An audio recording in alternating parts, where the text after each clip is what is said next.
गांधी की ताकत देख लीजिए कि गोडसे को मानने वाले को, अपने मेहमान को गोडसे से नहीं गांधी से ले जाकर के मिलवाना पड़ता है। ट्रंप गया था ना गांधी जी से मिलने के लिए, गोडसे से ले जाके काहे नहीं मिलवाया? ये विचार की ताकत होती है। अब अंग्रेजों से नहीं डरे तो सस्ता फोटोकॉपी वाले इन अंग्रेजों से डरेंगे क्या? हमारे पुरखों ने अंग्रेजों से लड़ाई लड़ी थी, गोरों से लड़ाई लड़ी थी। बोलिए हम चोरों से लड़ाई लड़ेंगे कि नहीं लड़ेंगे? लड़ेंगे। और वो लड़ाई लड़ी जाएगी जो नहीं लड़ी गई। पास ने एक बात लिखा है, पास एक बड़े मशहूर क्रांतिकारी कवि हुए पंजाब के, उन्होंने लिखा हम लड़ेंगे, हम लड़ेंगे, उदास मौसम के खिलाफ लड़ेंगे। हम लड़ेंगे कि हम अब तक क्यों नहीं लड़े, हम तब तक लड़ेंगे जब तक लड़ने की जरूरत बाकी रहेगी, तब तक ये लड़ाई लड़ी जाएगी। लोगों को लगता है कि सीएए का मसला है, महिलाएं घर से बाहर निकली हैं, सीएए पे गोल गोल कर देंगे जिलेबी की तरह, उसके बाद जो है लोग वापस से अपने अपने घर को चले जाएंगे। याद रखिएगा, लक्ष्मीबाई जब अपना राज बचाने के लिए एक बार घोड़े पर सवार हुई तो वो आजादी के आंदोलन का प्रतीक बन गई। और फिर एक लक्ष्मीबाई नहीं, इस देश में हजारों लाखों लक्ष्मीबाई बनकर के तैयार हो गई थी। जो महिलाएं अपने घर के दहलीज को पार किया है, 8 बजने वाला है, 8:45 बजे घर से निकल करके तकरीर सुनने के लिए आई है। ये दहलीज को हमने बड़े भारी कदमों से पार किया है और एक बार जब कदम उठाया है तो अब कदम वापस नहीं करने वाले हैं। इस देश को बताना है कि अगर हम खाना बना सकते हैं तो देश भी बचा सकते हैं, अगर हम कंप्यूटर चला सकते हैं तो देश भी बचा सकते हैं, अगर हम पंचर लगा सकते हैं तो देश को, जो आपने पंचर किया है, इस देश को हम बचा सकते हैं, अगर हम कालीन बुन सकते हैं, अगर हम मेहनत मजदूरी करके अपना परिवार चला सकते हैं, जरूरत पड़ी तो कुर्बानी देकर के इस देश को भी बचा सकते हैं। इस बात को याद रखिएगा, इस बात को याद रखिएगा कि आप अगर अंग्रेज बनने के लिए तैयार हैं और इस देश में अशफाक उल्लाह खान और राज प्रसाद बिस्मिल की दोस्ती को तोड़ने के लिए तैयार है, आप अगर जनरल डायर बनने के लिए तैयार हैं तो शाहीन बाग भी जालियानवाला बाग बनने के लिए तैयार है। इस बात को याद रखिएगा कि आप अगर अंग्रेजों की चाल चलेंगे तो हम भी क्रांति की राह पर आगे बढ़ेंगे। कि आजादी हमको भीख में नहीं मिली है, हमारे पुरखों ने इसके लिए जान गंवाई है। ये आजादी अगर आप छीनने की कोशिश करेंगे, ये संविधान की ताकत को यदि आप कमजोर करने की कोशिश करेंगे तो हम आजादी के नारे को बुलंद करके इस देश को बचाने का काम करेंगे। याद रखिएगा कि आपके पास सब कुछ है, सब कुछ है आपके पास। आपने टीवी को खरीदा है, आपके पास बंदूकें हैं, आपके पास पैसा है, आपके पास बड़े बड़े हिंदी सिनेमा के हीरो और हीरोइन है ट्वीट करने के लिए। लेकिन याद रखिएगा कि हमारे पास जो हमारा दिल है, हमारा ईमान है, जो आपकी दौलत के सामने बिकने वाला नहीं है और आपकी बंदूक के सामने डरने वाला नहीं है। ये याद रखिएगा कि इस देश को जब चुनना हुआ तो इस देश ने गांधी को चुना है। और गांधी का इतिहास ये है कि जब हिंदू मुसलमान को आपस में लड़ा करके मंदिरों में गाय का मांस और मस्जिदों में सूअर का मांस फेंक करके इस देश की आबादी को जब आपस में लड़ाई गई और जिनके जीव से कुर्सी पे बैठने के लिए लाल टपक रहा था, वो गिद्ध की तरह इंसानों की लाश के ऊपर मंडरा रहे थे। उन नेताओं ने इस खूबसूरत देश को अपनी कुर्सी के लिए, अपने बाल बच्चों के भविष्य के लिए बांटने का काम किया। ये देश एक बार बटा है, इस देश को हम दोबारा बटने नहीं देंगे। इस बात को याद रखिएगा, इस बात को याद रखिएगा कि इस देश के लोगों ने इस देश में गांधी को चुना है। और गांधी की ताकत देख लीजिए कि गोडसे को मानने वाले को, अपने मेहमान को गोडसे से नहीं गांधी से ले जाकर के मिलवाना पड़ता है। ट्रंप गया था ना गांधी जी से मिलने के लिए, गोडसे से ले जाके काहे नहीं मिलवाया? ये विचार की ताकत होती है। इस विचार की ताकत को हमको समझना चाहिए कि जब देश में बंटवारे की बात हुई और दंगा शुरू हुआ तो गांधी ईस्ट इंडिया चले गए। अकेला वो इंसान उपवास करके, भूख हड़ताल करके उन दंगों को रोक दिया नवाखली में जाकर के। एक तरफ वेस्ट इंडिया में, पश्चिमी भारत में माउंटबेटन की पूरी फौज थी। वो फौज दंगे को रोकने में कामयाब नहीं हो पाई, लेकिन अकेला गांधी एक डंडा लेकर, आधा धोती पहनकर, आधा धोती लपेटकर, ये गाकर कि रघुपति राघव राजा राम, पतित पावन सीताराम, ईश्वर अल्लाह तेरो नाम, सबको सन्मति दे भगवान, उन दंगों को रोक दिया। और आप ये देखिए कि आज भी जो ईस्ट भारत है, जो पूर्वी भारत है, उसके बॉर्डर पे आपको इतनी दुश्मनी नहीं देखने को मिलेगी जितना आपको पश्चिमी भारत के बॉर्डर पे देखने को मिलता है। आप देख लीजिए कि आपको अगर नेपाल जाना हो, भूटान जाना हो, कल तक बांग्लादेश जाना हो तो आप आसानी से जा सकते हैं, लेकिन आप पश्चिमी भारत के बॉर्डर को पार नहीं कर सकते हैं। ये ताकत होती है कि नफरत हमेशा समाज को जलाता है, मोहब्बत हमेशा समाज को आगे लेकर के जाता है। इसीलिए हमको नफरत के खिलाफ, नफरत से नहीं अपने मोहब्बत से लड़ने की जरूरत है। इस बात को हमको याद रखना चाहिए। हमको याद रखना चाहिए कि किसी को डरा करके उसका दिल नहीं जीता जा सकता है। किसी के खिलाफ नफरत फैला करके उसका दिल नहीं जीता जा सकता है। दिल जीतने के लिए डर और नफरत की नहीं, मोहब्बत की जरूरत होती है। बात मुझे याद रखना है। और हम जो मोहब्बत करने वाले लोग हैं, जो इस देश से प्यार करते हैं, देश के लोगों से प्यार करते हैं, हमको ये साजिश समझनी होगी कि बहुत बड़ा साजिश इस देश के भीतर रचा जा रहा है। साजिश ये है कि हमारे बच्चों के हाथ में ये पत्थर थमा देना चाहते हैं, रॉड थमा देना चाहते हैं, ये बंदूक थमा देना चाहते हैं और बड़ी चालाकी से अपने बेटा को बीसीसीआई का सेक्रेटरी बना देना चाहते हैं।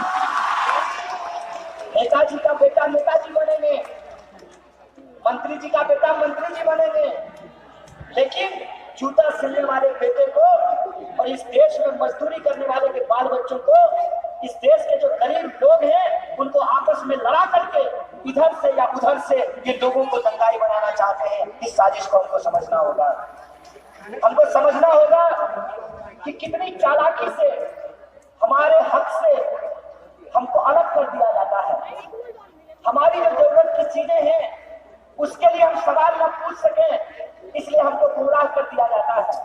हमको ये समझना पड़ेगा कि एक तरफ जब देश के किसान मर रहे हो और देश के जवान सीमाओं पे शहीद हो रहे हो, जब खेत में मर रहा हो किसान, सीमा पे शहीद हो रहा हो जवान, तो ये लाजिम है कि जिसने बेचा अपना ईमान वो टीवी में बैठ करके करेगा हिंदू और मुसलमान।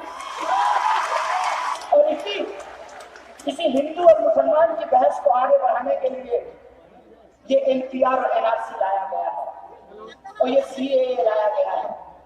सीएए, एनआरसी और एनपीआर हिंदुओं को कह रहे हैं कि मुसलमान के लिए लाया गया है और मुसलमानों को कह रहे हैं कि नहीं, ये आपके लिए नहीं लाया गया, बाहर से जो लोग आ रहे हैं ये उनके लिए लाया गया है। इस देश में पहली बार ऐसा हुआ है कि सरकार नागरिक को चुनेगी। नागरिक सरकार चुनते हैं ना, ये सरकार नागरिकों को चुनना चाहती है। और किनको चुनेंगे? ये उन्हीं को चुनेंगे ना तो यस पास करते हो, जो सोचते हो उनको तो नहीं चुनेंगे। ये क्योंकि जो सोचेंगे वो सवाल करेंगे और इनको सवाल पूछना पसंद नहीं है। जो इस देश में सवाल पूछने वाले लोग हैं उनके ऊपर फर्जी मुकदमे करके उनको जेलों में बंद किया जा रहा है। डॉक्टर कफील से लेकर के तमाम लोगों को आज जेलों में बंद करके रख दिया गया है। जो लोग सच बोलते हैं उनके ऊपर देशद्रोह का मुकदमा करके, और बड़ों को तो छोड़ दीजिए, ये आजकल बच्चों के ऊपर भी देशद्रोह का मुकदमा करने लगे हैं। एक जमाना था कि लोग गाना गाते थे, इंसाफ की डगर पे बच्चों दिखाओ चल के, यह देश है तुम्हारा नेता तुम्हें हो करके। एक जमाना यह है कि इंसाफ की बात करने वाले बच्चों के ऊपर देशद्रोह का मुकदमा किया गया है। ऐसे हालात देख करके तो यही याद आता है, इस दौर के अंदाज निराले दिखे, फैसला कत्ल का कातिल के हवाले दिखे। जिन्होंने इस देश के साथ गद्दारी की, जिनके पुरखों ने अंग्रेजों के लिए चापलूसी की, वो आज उन लोगों से सबूत मांग रहे हैं जिनके पुरखों ने हंसते हंसते फांसी के फंदे को चूम लिया, इस देश को बचाने के लिए कुर्बानियां दी। इसीलिए ये गंभीर लड़ाई है।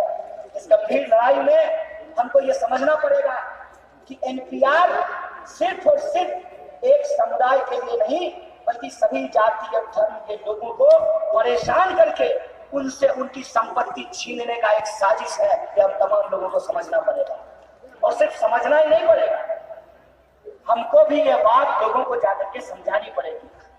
आप आदिवासियों से जाकर के बात कीजिए। हमारा एक आदिवासी दोस्त हमको मध्य प्रदेश से फोन किया, बोला कि एनआरसी के खिलाफ तुम लड़ रहे हो, बहुत अच्छा है। हमने कहा कि तुम्हारे यहाँ क्या चर्चा है? बोला हमारे यहाँ भाजपा का लोग आए और बोला कि एनआरसी होगा। तो हम उसको बोले कैसा करो ना, सबसे पहले शेड्यूल्ड एरिया में एनआरसी करा दो, और जितना नॉन शेड्यूल्ड लोग है उसको हमारे एरिया से जरा खाली करवा दो। तो भाजपा बोला कि नहीं नहीं, ये देश तो सबका है ना, जो जहां चाहे वहां रह सकता है। तो बोला यही नियम जो है तुम बाकी लोगों के ऊपर क्यों नहीं लागू करना चाहते हो? असल एनआरसी है क्या? असल एनपीआर है क्या? कागज मांग करके आपको आपकी नागरिकता साबित करने में उलझा दिया जाएगा, और कागज की गलतियों की वजह से जब आप अपनी नागरिकता साबित नहीं कर पाएंगे तो आपका जल, जंगल, जमीन, घर द्वार, संपत्ति ये छीनने की साजिश रची जा रही है। और ये साजिश मैं बार बार कह रहा हूं, सिर्फ एक समुदाय के खिलाफ नहीं है, इसको समझने की जरूरत है। इसीलिए सीएए ला करके हिंदू और मुसलमान किया जा रहा है। नाम हो मुसलमान का और निशाना इस देश के सभी गरीब लोगों को बनाया जा रहा है। इसीलिए इस लड़ाई को हम तमाम लोगों को इकट्ठा होकर के लड़ना पड़ेगा, और हमने ये कोशिश की है कि यह लड़ाई इकट्ठा होकर के लड़ा जाए। हम आपसे भी अपील करते हैं कि एक डेलीगेशन आप बिहार की, झारखंड की सरकार से मिलिए, जैसे हमारा डेलीगेशन बिहार की सरकार से मिला। आप झारखंड की सरकार से डेलीगेशन मिलिए, और हम झारखंड सरकार से ये मांग करते हैं कि ये आदिवासी बहुल इलाका है। अगर आप झारखंड जैसे राज्य में एनपीआर एनआरसी करेंगे तो सबसे बड़ा भुगतान जो है यहाँ के जो लोग हैं उनको उठाना पड़ेगा। जब वो अपने पुरखों का कागज नहीं दे पाएंगे, इस साजिश के तहत उनका जंगल, उनका जमीन छीनने की तैयारी की जा रही है। यह बात हम तमाम लोगों को समझनी चाहिए। जैसे बिहार के लोगों ने यह बात समझी कि बिहार में अगर एनपीआर होगा और एनआरसी होगा तो इसका सबसे बड़ा नुकसान वहाँ के दलितों, महादलितों, पिछड़ों, अति पिछड़ों, गरीबों और मजदूरों को उठाना पड़ेगा। उसी तरीके से झारखंड के भी जो लोग हैं, जो आम लोग हैं, उनको ये नुकसान उठाना पड़ सकता है। इसीलिए हमारा आप तमाम लोगों से यह अपील है कि ये वक्त है कि हम सब लोग मिल करके एक दूसरे से बात करें, बड़ी से बड़ी आबादी में यह बात पहुंचाने की कोशिश करें कि ये लड़ाई जब सबकी है तो सब मिल करके लड़ेंगे और एनपीआर को वापस करेंगे, एनआरसी को वापस करेंगे, सीए को वापस करवाएंगे। और इस कंफ्यूजन में हम लोगों को पढ़ने की जरूरत नहीं है कि पहले एनआरसी आएगा कि एनपीआर। कोई कंफ्यूजन है क्या? तो पहले क्या आएगा?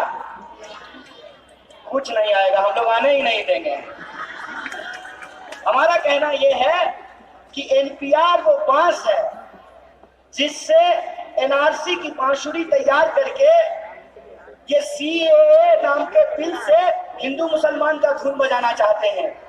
हम लोगों को इनसे एनपीआर का बांस ही छीन लेना है। ना रहेगा बांस, ना बजेगी। हमको एनपीआर नहीं होने देना है। और एनपीआर के खिलाफ आप अपने राज्य सरकार से बात कीजिए कि राज्य सरकार इस पर रेजोल्यूशन पास करे। और अगर राज्य सरकार रेजोल्यूशन पास नहीं करेगी, जैसे बिहार में सरकार ने रेजोल्यूशन पास किया, तो हम लोग बिहार में ये कॉल ले रहे हैं कि हम पंचायतों से एनआरसी और एनपीआर के खिलाफ रेजोल्यूशन पास कराएंगे। अपने अपने पंचायतों से एनआरसी और एनपीआर के खिलाफ रेजोल्यूशन पास कराइए। फिर भी अगर सरकार नहीं मानेगी और इसको इस बात का गुमान है कि ये देश इनका बकौती है, तो इनको याद दिलाना पड़ेगा ये देश जितना प्रधानमंत्री का है उतना ही जूता सिलने वाले का भी है, ये याद रखना। ये देश जितना हेलीकॉप्टर वाले का है उतना ही साइकिल वाले का भी है, इस बात को याद रखना। ये देश जितना महल वाले का है उतना ही झोपड़ी वाले का भी है, इस बात को याद रखना। और ये अधिकार हमको इस देश का संविधान देता है और इस अधिकार को बचाने के लिए ये लड़ाई हम लड़ेंगे। जैसे गांधी जी ने नमक कानून के खिलाफ सिविल नाफरमानी की थी, उसी तरीके से हम इन आज के अंग्रेजों के खिलाफ और इनके बनाए कानून के खिलाफ, सीए, एनपीआर, एनआरसी के खिलाफ सिविल नाफरमानी करेंगे। बोलिए करेंगे कि नहीं करेंगे? सब लोग तैयार हैं? अगर तैयार हैं तो एक बात और बता देते हैं, डरने की जरूरत नहीं है। आपके देश का संविधान, इस देश का कानून आपको इस बात का अधिकार देता है कि आप किस सवाल का जवाब देना चाहते हैं और किस सवाल का जवाब नहीं देना चाहते हैं। इसीलिए हम अपने घरों के बाहर लिखेंगे, या तो सरकार एनपीआर, एनआरसी, सीए को वापस ले, और अगर एनपीआर, एनआरसी और सीए को सरकार वापस नहीं लेगी तो हम अपने घर के बाहर लिखेंगे कि ओ एनपीआर कल आना, साथ में 15 लाख लेके आना, वरना मत आना। ये अपने घर के बाहर लिखेंगे। आप सब इसके लिए तैयार हैं? बस एक आखिरी गुजारिश के साथ मैं अपनी बात को खत्म करूंगा। ये एक बड़ी लड़ाई है और इस बड़ी लड़ाई में हमको जोश से ज्यादा होश की जरूरत है। हमको इस बात को समझना है कि तमाम चीजें जब हमारे खिलाफ है तो अपने सब्र से ही हमको इस आंदोलन को जीतना पड़ेगा। अपनी शांति और एकता से ही हमको इस आंदोलन को जीतना पड़ेगा। इसीलिए मैं आप सबको ये गुजारिश करना चाहता हूँ, वो बार बार कोशिश करेंगे भड़काने का और उलझाने का।